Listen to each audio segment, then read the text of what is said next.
Bonsoir à tous, je suis ravi de vous retrouver dans Lundi Sport. Ce soir, spécial foot féminin, sommaire. La Coupe du Monde féminine de football se déroule en ce moment en Australie et en Nouvelle-Zélande. L'équipe de France est en 8e de finale et affrontera le Maroc. Et j'ai une belle annonce à vous faire ce soir, car Calédonia va diffuser les matchs que tout le monde attend. Nous en parlerons avec la passionnée de football, Charlotte Pelletier, responsable du développement du football féminin à la Fédération calédonienne de football. Et bien sûr, nous parlerons de l'évolution du ballon rond côté féminin en Nouvelle-Calédonie. Côté Cagou d'ailleurs, Alexis Mathieu décroche la médaille de bronze au Masters de Budapest. On en parle dans la page Cagou d'ailleurs. Aymeric Gallier est champion lors des Jeux mondiaux universitaires avec l'équipe de France masculine d'épée en Chine. Nicolas Goyard marche sur l'eau, plutôt vole au-dessus de l'eau en remportant la semaine dernière la manche de la Coupe du Monde à Fuerteventura. Et la Calédonienne Stéphanie Yelesiapo-Page remporte un combat très disputé en MMA. On l'écoutera dans la page Cagou d'ailleurs. Bonsoir à tous et bonsoir à toi Charlotte. Bonsoir. Alors Charlotte, je te l'annonce et je vous annonce, chers téléspectateurs, que nous allons diffuser en direct la fin de la Coupe du Monde féminine. Alors regardez plutôt cette infographie et vous allez découvrir les matchs que nous allons diffuser. Le premier quart de finale qui se jouera ce vendredi, le vendredi 11 août, dès 11h45. L'Espagne affrontera les Pays-Bas, de grosses nations de football. Puis nous diffuserons les demi-finales mardi 15 août à 18h45 et mercredi 16 août à 20h45 et la petite finale samedi 19 août à 18h45 et bien sûr la finale dimanche 20 août à 20h45. À partir des deux demi-finales, les matchs seront rediffusés le lendemain matin à partir de 5h et en milieu de journée pour ceux qui n'auraient pas vu le direct. Voilà, alors Charlotte, avant de te demander ton expertise en tant que technicienne, j'aimerais plus savoir ton avis côté passionné de football. Tu reviens d'Australie pour t'y aller en vacances pour voir deux matchs. Allemagne-Corée, un but partout. Et surtout France-Brésil, l'affiche que tout le monde voulait voir avec la victoire jusqu'au bout du suspense de l'équipe de France. Alors, quel est ton ressenti et quelle est l'ambiance sur place ? Bon, je gardais souvenir formidable. C'est une expérience que j'oublierai jamais. L'ambiance était aussi formidable. On était entre 500 et 1000 Français contre 40 000, voire 50 000 supporters brésiliens et brésiliennes. Donc on était tout petits au début du match, mais à la fin du match, on était plus grand et c'était vraiment une expérience. Surtout l'ambiance dans le stade, elle était vraiment formidable. Il y a un réel engouement autour de cette 9e édition de la Coupe du Monde féminine ? Oui, je trouve que les stades sont vraiment remplis et surtout pour France-Brésil où je l'ai vraiment vécu, même si on le comparait avec Allemagne-Corée où il y avait beaucoup moins de personnes. Mais l'ambiance était quand même là et c'était surtout bon enfant et on médiatise de plus en plus le football féminin, donc ça peut être que positif. Oui, j'ai l'impression qu'il y a plus d'engouement que lors de la Coupe du Monde 2019 qui était en France. Oui, et ça va avec aussi le fait que les équipes aussi augmentent leur niveau, qu'on parle un peu plus aussi du football féminin et que les gens se rendent peut-être compte que les femmes peuvent jouer aussi au football. Alors maintenant, je vais te demander d'enlever cette casquette de passionné de foot et de mettre ta casquette de technicienne. Alors, à titre personnel, j'ai regardé quelques matchs. Je trouve que le niveau du football féminin est incroyable. Enfin, en tout cas, a augmenté depuis 4 ans. Qu'est-ce que toi, tu en penses ? Oui, je suis du même avis, hein, surtout au niveau de l'intensité, hein, beaucoup d'intensité, aussi dans la répétition des efforts. Et puis au niveau technique aussi et tactique, je trouve qu'il y a vraiment une belle amélioration sur le football féminin. Et tout ça, je pense que c'est dû à la structuration des compétitions mises en place dans les différents pays. Et puis le fait de médiatiser un peu plus, forcément, ça donne envie d'être un peu plus performante. Ok. Sur place, énormément de médias, énormément de choses à voir, voilà, il y a des fan zones, il y a des choses comme ça? Oui, il y a des fan zones dans toutes les villes où les matchs se déroulent, et en plus les fan zones elles sont gigantesques. Après, le pays est gigantesque, donc voilà, les fan zones sont gigantesques et les supporters ils sont partout dans la rue. On en croisait voilà, tous les 2 mètres, mais c'était vraiment bon enfant. On charriait un petit peu, mais c'était vraiment bon enfant. En tout cas, c'était vraiment exceptionnel. Alors, on va parler de ce premier quart de finale qu'on va diffuser, Espagne et Pays-Bas. Une équipe d'Espagne qui finit deuxième de son groupe, qui va être confrontée à une solide équipe des Pays-Bas, qui a dominé son groupe et qui ont même fait un match nul contre les championnes du monde en titre, les États-Unis. C'est un match qui va être disputé. Hein. Oui, c'est un match qui va être disputé. Maintenant, on arrive, hein, je pense, les huitièmes et un peu plus les quarts de finale. On va arriver à des matchs, je pense, très serrés, parce que tout le monde a bien sûr envie d'aller le plus loin possible. Voilà, moi, j'ai trouvé très intéressante l'Espagne. Et voilà, techniquement, tactiquement, c'est très fort. Donc, je pense que ça va être un match très intéressant à voir.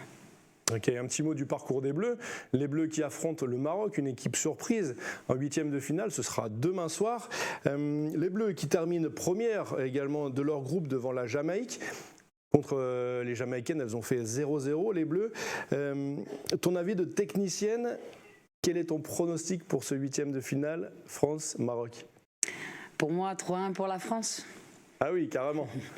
Oui, parce que je pense quand même que le Maroc... Voilà, j'espère quand même elles vont marquer un but, mais voilà, franchement, je pense que la France est au-dessus. Par contre, comme je le disais ce matin, il faudra pas prendre ce match à la légère, parce que voilà, un match, un huitième de finale de Coupe du Monde, voilà, il peut y avoir des surprises. On a bien vu au niveau des États-Unis hier soir, ou des équipes, le Brésil qui n'a pas passé les phases de poule. Donc voilà, un match reste un match en Coupe du Monde. Donc ça va être super important d'être solidaire, et puis de reproduire, du moins d'essayer de reproduire leur match contre le Brésil. Alors le Maroc qui est coaché par Reynald Pedros, l'équipe de France par Hervé Renard. Ça augmente le niveau, c'est des coachs qui ont fait leurs preuves dans différents clubs. Reynald Pedro, je crois qu'il était à l'équipe de Lyon, il me semble, féminine. C'est bien ça. Voilà, ça augmente le niveau techniquement, tactiquement. Je dirais oui, sûrement, hein, parce que Reynald Pedros a plus l'habitude de coacher des femmes, donc il a ce petit côté en plus, je pense, et en plus il connaît bien les Lyonnaises, et il y a pas mal de Lyonnaises en équipe de France. Exactement. Donc voilà, il faudra faire attention, mais voilà, Hervé Renard, de ce qu'il a montré, moi je trouve qu'il y a plus d'intensité qu'avant dans l'équipe de France féminine. Est-ce que ça prouve pour toi que l'intérêt pour le football féminin commence à se démocratiser et aller de plus en plus loin? Oui, on en parle un peu plus, et voilà, c'est ça qui fait augmenter, je pense, la performance des équipes, forcément, et aussi du fait que dans certains pays, et voilà, les filles deviennent vraiment professionnelles, donc ça aide beaucoup aussi par rapport à ça. Donc il faut des grands coachs pour les coacher. Retour à l'équipe de France, tu les vois arriver où, cette équipe de France? En finale. En finale. Je l'espère. Pourtant, lors du premier match, j'avoue, j'étais un peu sur la réserve. 0-0 contre la Jamaïque, ça a mis du temps à se mettre en place.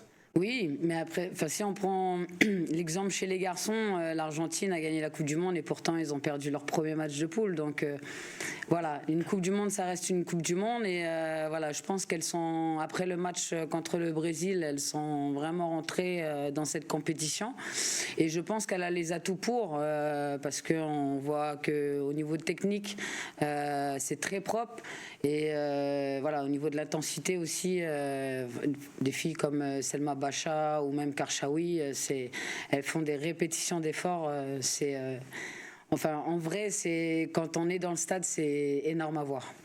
C'est impressionnant. À part l'équipe de France que tu vois arriver en finale, quel est ton favori de cette compétition? J'ai bien aimé le Japon aussi. Le Japon aussi, qui est très impressionnant, surtout sur le côté tactique. Ouais. Et sachant qu'ils l'ont déjà gagné une fois, donc ils sont peut-être capables d'arriver jusqu'en finale. Ils ont battu l'Espagne, il me semble, en 5-0 ou C'est bien ça. C'est ça, oui, une grosse équipe japonaise. Le Japon alors, on ne parle pas des États-Unis, championne du monde en titre. Elles ont été éliminées hier. Elles ont été éliminées hier, exact. Oui, exact. Contre la Suède. Exactement, elles ne passent pas ce tour et elles ne vont pas en quart de finale. Merci beaucoup Charlotte. On passe maintenant à notre rubrique Les Cagous d'ailleurs. Et juste après, on parle du foot féminin, mais cette fois-ci au pays.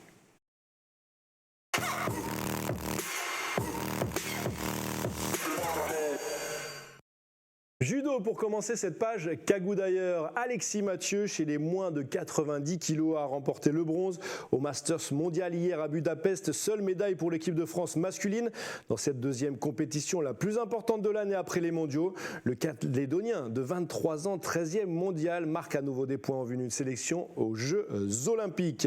On l'écoute avec les féminines qui ont ramené une médaille lors de la deuxième journée de compétition. Il y a Julia Tolofoa d'origine wallisienne, Romane Diko, Madeleine Malonga et Fanny Estelle Povit. Salut tout le monde! Dernière compétition de la saison. On ramène 5 médailles aujourd'hui. Merci vraiment pour tous vos encouragements et on se retrouve à Montpellier. Salut tout le monde! Salut! Merci! On passe à l'escrime. Maintenant, Aymeric Gali remporte l'or. L'escrimeur calédonien a remporté la médaille d'or des Jeux mondiaux universitaires avec l'équipe de France masculine d'épée en Chine. Le Calédonien Aymeric Gali, installé à l'Institut national du sport, de l'expertise et de la performance, l'INSEP, réalise une très belle performance à un an des Jeux olympiques de Paris. Nicolas Goyard, maintenant, remporte la semaine dernière la Coupe du Monde à Fuerteventura. C'est de la planche à voile avec foil. Après une semaine sur l'eau avec des manches très serrées, le Calédonien tire son épingle du jeu et remporte cette édition de la Coupe du Monde. Le Calédonien qui cartonne en ce moment en remportant l'Olympic Test Event à Marseille mi-juillet. Il passe également en juillet la barrière des 40 nœuds et il gagne pour finir l'étape de Coupe du Monde à Fuerteventura. Encore un cagou que l'on espère voir et briller aux Jeux Olympiques de Paris. Sport de combat maintenant avec du MMA. La Calédonienne Stéphanie Yele-Siapo-Page remporte un combat très disputé lors de l'Hexagone MMA aux arènes de Béziers. Un cadre exceptionnel pour notre cagou. On l'écoute. Coucou le caillou, j'espère que vous allez bien. Moi ça va, j'ai boxé ce week-end, du coup j'ai gagné face à Carla Benitez, une vénézuélienne, donc à l'unanimité des juges. Premier round il était pour elle et les deux autres il était pour moi, donc c'était un combat équilibré et plutôt serré, mais ça va. Je pensais que ce serait plus facile et non, franchement bonne combattante avec beaucoup d'expérience. Donc voilà, je suis contente de moi et prochaine échéance ce sera Combatté Global en octobre à Miami normalement, faut confirmer ça. Et voilà, là j'ai une semaine de récupération là pour que les hématomes partent et tout, mais tout va bien et je suis contente. Donc voilà, je vais fêter ça ce soir, je vais bien manger et je fais des gros bisous à toute la famille Siapo, Chaillé, Loué Pac et la famille Robert aussi, gros bisous. Donc voilà. Et merci tout le monde pour le soutien, ça fait plaisir. Tata. Bravo à tous nos cagous d'ailleurs. Allez, retour au football féminin et plus particulièrement sur le cagou maintenant. Charlotte, tu es en poste depuis septembre 2020 pour développer le foot féminin au pays. Depuis, il y a eu la création d'un championnat senior, une D1 et une D2. Est-ce que cela veut dire que le football féminin est plus reconnu au pays ? Oui, plus reconnu tout d'abord parce que la Fédération canadienne de football, donc le président Gilles Tavergeux et le Conseil fédéral, c'est quelque chose qui leur tient vraiment à cœur de développer le football féminin. Donc Voilà, ils essaient de mettre tout en place, donc avec moi sur le terrain, on essaie de tout mettre en place pour que le football féminin il s'améliore au pays. Ok, on fait comme si Gilles nous entendait pas. Est-ce que ça va assez vite pour toi? Ah, pardon, oui, à moi. Pardon. Oui, ça va assez vite. Après, c'est pas une question de vitesse, hein. C'est pas de mettre rapidement des choses et que, comme un château de cartes, que ça s'effondre, hein. Ouais, donc il faut mettre des bases. Après, il faut prendre le temps aussi. On a lancé que l'année dernière les compétitions, donc voilà, chaque chose en son temps aussi. Et les bases, ça passe également par un championnat U16 que vous mettez en place? Voilà, depuis cette année, du coup, on a lancé les U16 filles, donc qui regroupent les U13, U14, U15 et U16 filles, avec normalement 9 équipes au tout début, et puis au final, voilà, on est entre 6 et 7 équipes qui, on va dire, tiennent la route. Mais c'est pour ça que c'est important de créer cette base, voilà, pour faire le lien aussi avec le championnat senior. Alors qu'est-ce qui manque encore en Calédonie pour ce championnat féminin, enfin pour ce foot féminin? De la structuration des clubs, bien évidemment, hein, que les clubs se structurent, que les filles aussi s'investissent un petit peu plus, et voilà, surtout par rapport au financement, qu'il y ait des partenaires ou des sponsors qui puissent donner la main pour aider au déplacement des équipes. Plus de clubs également, donc plus d'affrontements, donc le niveau augmentera forcément? Ouais, cette année on est pas mal au niveau des seniors filles, hein. Il y a 6 équipes en D1 féminine et 7 équipes en D2 féminine qui tiennent la plupart, hein, qui tiennent la route. Donc je trouve que c'est très bien pour le nombre d'équipes. Après voilà, peut-être un peu inciter les clubs de Super League ceux qui l'ont pas fait, à pouvoir créer une équipe féminine pour essayer de développer le football féminin. Une section féminine. Est-ce que l'arbitrage est également compliqué? On le sait que dans le championnat masculin ça l'est. Est-ce que dans le championnat féminin c'est différent ou c'est pareil? Oui, bien sûr, hein, on est bien sûr en manque d'arbitres presque tous les week-ends, hein, pour pas dire tous les week-ends. Mais voilà, cette année on a formé pas mal de féminines en tant qu'arbitres. La problématique maintenant, c'est que les filles elles jouent aussi en même temps, donc forcément quand on leur demande de choisir, elles préfèrent aller jouer un match de football que d'aller arbitrer. Ouais, donc du coup il faut faire un choix et en former plus. Voilà, c'est ça. On a vu également, et on a vu quelques images, la victoire de l'ASAF, l'association sportive académie féminine, lors de la première Ligue des champions d'Océanie féminine. C'est une bonne chose pour le football féminin au pays? Oui, bien sûr, hein, c'est un exemple et ça va permettre de aussi tirer le football féminin du pays vers le haut. Et maintenant, c'est au club de prendre exemple et puis d'organiser c'est ce qu'on fait aussi lors des workshops et des séminaires, c'est d'organiser des échanges pour qu'elles puissent partager leur expérience, pour savoir comment elles sont arrivées jusque-là et pourquoi pas voir d'autres équipes aussi se structurer pareil.